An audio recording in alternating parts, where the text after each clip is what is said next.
Hello everyone, this is Sonya from Sonya's Quilts and Embroidery, and I am celebrating 253 subscribers. I can't tell you how happy I am with that. As you know, my videos are commercial free. I do not have any desire to make a profit off of what I know and how I do things, so I don't even bother with trying to monetize. So I just want you to, I like to do updates on what's going on and what is new and things like that. And today, I've already opened this package on Facebook Live because I was excited to get something in the mail today from a friend. And so I got down the mailbox. I was expecting a check from a lady that had purchased a quilt, and I thought, well, while I'm going to town, I'll see if it's in there, and if it is, I can drop it off at the bank. But it wasn't in there. But I got this package, and I was so excited. My daughter was trying to come up the driveway, and I was trying to go down the driveway, so one of us had to go, and it was me. So I pulled off just down the road a little piece in a wide place in the road and opened this and did it on Facebook Live. And because I couldn't wait, I had to run to town to pick up some things. I'm like, I can't wait till I get back home to open that. But anyway, it was the package from Miss Debbie Hendricks, and she lives down in Florida. And she made me something and sent it to me, and it just absolutely thrills my heart that someone thought enough to make these for me and send them to me. And on the back of the package, she's got a little note on the back of the package. It says, handmade with love, especially for you. And inside, she has made me some cards. And I don't know exactly what I'm going to do with these cards yet. May put them in with quilt orders, I don't know. But she has laminated them.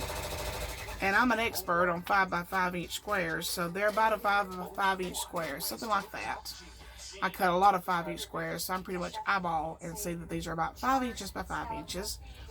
On one side, it's got a picture of my patchwork quilts that I sell so many of, and that's like one of my most popular designs, most consistently popular designs.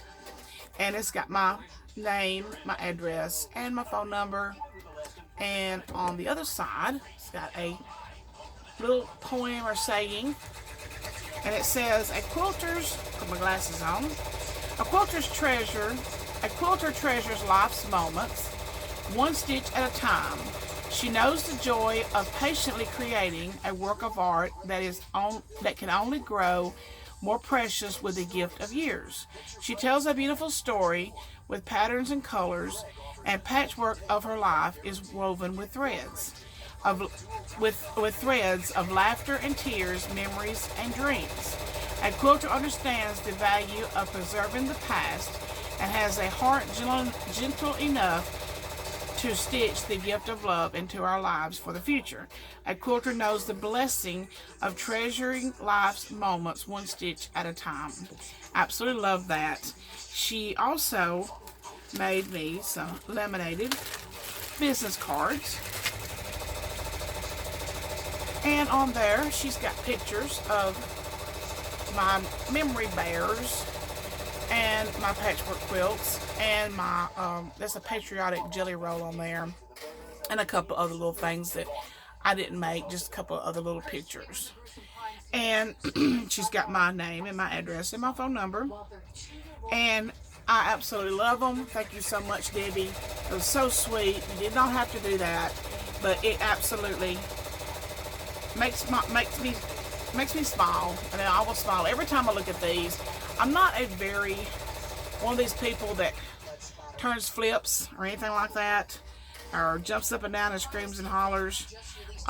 But you know, they mean so much. I kind of guess I'm guarded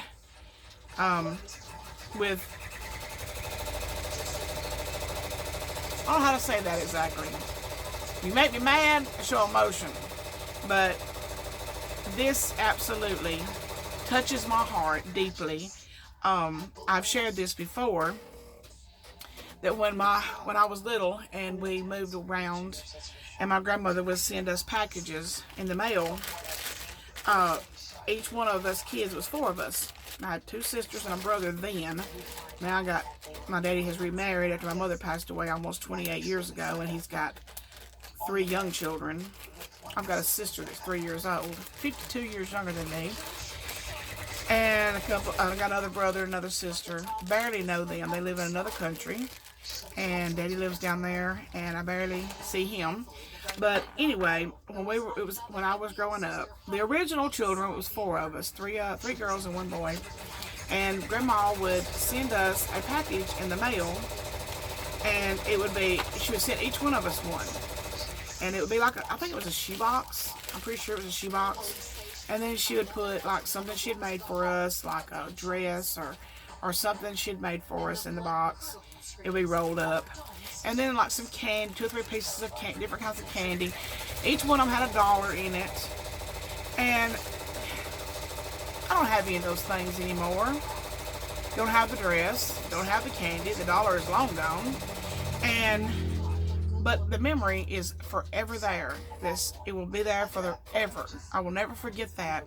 But the biggest thing I remember about those care packages that Grandma sent was when you open them up, take a deep breath, and you could smell Grandma's house. You could just smell Grandma in that box. And that was, that is the strongest memory of getting those packages. And it's amazing how things of your childhood can carry on into adulthood. And I think because of those care packages, it's always been a thrill to me to get something in the mail that I'm not expecting. And so Debbie, thank you once again for sending me these. I will have a hard time giving them away because I have to take one of each and put them up on my bulletin board or something, so I'll at least have one of each. But I did give away one of each today, and I had to run to Florence, and I gave one, and they put them on there. It was in a business, and they put it on their bulletin board for advertisement, and I appreciate it so much, so much. Thank you. I'm gonna do the grocery bag giveaway, and all you have to do to enter that giveaway is do a comment underneath this post, not on Facebook, but underneath this YouTube video. Comment, thumbs up, share, whatever, just to let me know that you saw the video. And I'm gonna do this. It's gonna be a short giveaway. Probably call out the name of the winner a week from Saturday, which will be the 19th.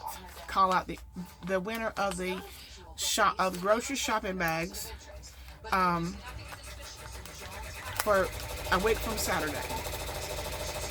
Good luck, and I will post a picture of them closer to time on my Facebook page of what they're going to look like. But anyway, what has been happening this week? Working on the stadium blankets, and I have stopped. I announced that tomorrow will be the last day that we'll take orders on those. Now, whatever I have left over that I bought too many of, we will put something on them, and if anybody wants to buy them, that's fine. If they don't, I'll save them for a gift I need, or I'll save them for a giveaway or something like that. But I have to have a deadline on things so we can move on to other things. And the Santa bags are almost done. I'm getting the last few orders on the machine today and tomorrow, and my goal is tomorrow at before 4:30 mail out every Santa bag. And I might dance a jig on that one. Let me tell you, I'm tired of looking at them. I've done probably 300 of those this year. Start taking orders for those in January. I'll open the orders back up on those in January, and it takes all year to make the Santa bags, and the amount of those. It seems like they get more popular every year. The first year I started doing them, I announced them like at Halloween, which I learned a huge lesson for that. You do not introduce a Christmas item at Halloween. Too late in the year. But I made my mistake, And I learned from that mistake, so I started offering them in January for the next Christmas, and that's working out a whole lot better. I usually open up the ordering and close it about a week later, and then when I kind of see how things are going with those and how, everything else is going, then I'll open the order back up again, like in May or something like that, and work on those a while and see how those are going to go, and then that's how I do those. But anyway, I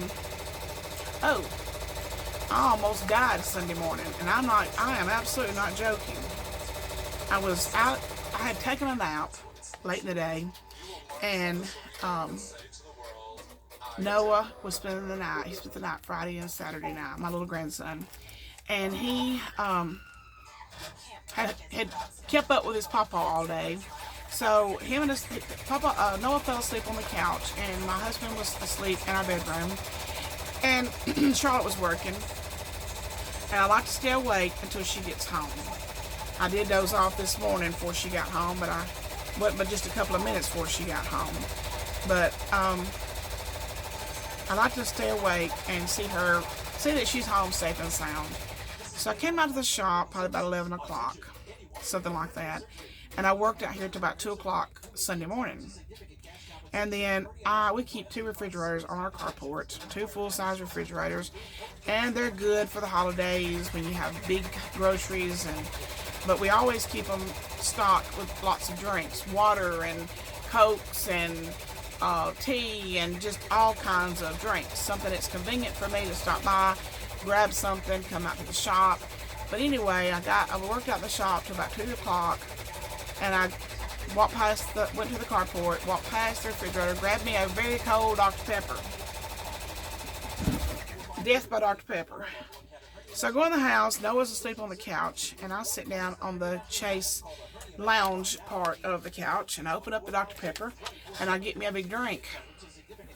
Well, everybody has had the air bubbles in their chest before. You can get it from anything, tea, water, whatever. Well, this was 100 times worse than that. I've had many air bubbles. I'm trying to get these Santa bags ready to put together. Sorry if I keep looking down. But this went down, and I sat real still waiting on the air bubble to come back. Well, it came up so far, and then it went back down. And it kept doing that until my airway was completely closed. I could not breathe. And it forced me into gasping, trying to suck in air, and it was so bad that Charlotte came out of her bedroom to see what was wrong. It was so violent. And I had gotten up and was trying to get to the bedroom to get my husband awake to save my life. And I got to the bedroom door, and it finally, I was propped up on a table. I'd gotten so weak I couldn't hardly stand up. And I propped up on this table, and Charlotte came out of her bedroom. She said, "Mother, what is going on?" I said, "I just almost drowned it on Dr. Pepper." And she said, I was coughing, and I could feel it in my lungs. It was terrible. And she said, "Are you all right?" She said, "I heard that with the door shut and the TV on." I said, "Yeah, I'm all right now." So the next day, she gets up, and she's getting ready to go to work. She leaves here about 3:30, 4, something like that. And we were sitting in the living room, and she came through, and she said, "Mama, what in the world happened to you?" And her daddy said, "What?" And she said, "Daddy, you should have been awake and seen that. It was terrible." And he said, "Why don't y'all wake me up?" I said, "Well, by the time I got to the bedroom door, it was over, and I didn't see no point in waking you up. But honest to God, I thought I was going to die." And I was like, they'll all think I've just had a heart attack. They'll say, "Well, bless her heart, she had a heart attack." But no, I almost drowned it and choked to death on a drink of Dr. Pepper. That is some powerful, powerful drinking right there. But I didn't feel good the rest of the day. I went to sleep, but I didn't feel good the rest of the day Sunday. I was very, very sore in my chest. My neck muscles were sore. Even in my sides where I was trying to catch my breath, I was so sore. So, death by Dr. Pepper. And I've got a very small airway because of all the scar tissue I have in my throat. And that's why I think I drink a lot, is because my throat stays scratchy a lot. And plus I'm around a lot of lint. But I mean, the scar tissue is pretty bad because there are certain things that gets hung in my throat, like bread will get hung in my throat, certain kinds of meat will get hung in my throat, and I have to be very, very, very careful. But anyway, I lived to tell the story, thank goodness. But if I was scared. I thought that I'm fixing to die. But anyway, I hope that never happened. It seems like if I drink with a straw, it doesn't happen as often. So, but anyway, thank you, Miss Debbie. I appreciate it. It was so very sweet of you. And don't forget to subscribe, like, comment on this particular video for your chance to win the grocery bags that I'm going to give away. The shopping bags I'm going to give away. And but thank you all so very, very much, and have a great day. Thursday, October the 10th. And have a great day, and don't choke to death on your drink. Thank you. Bye bye.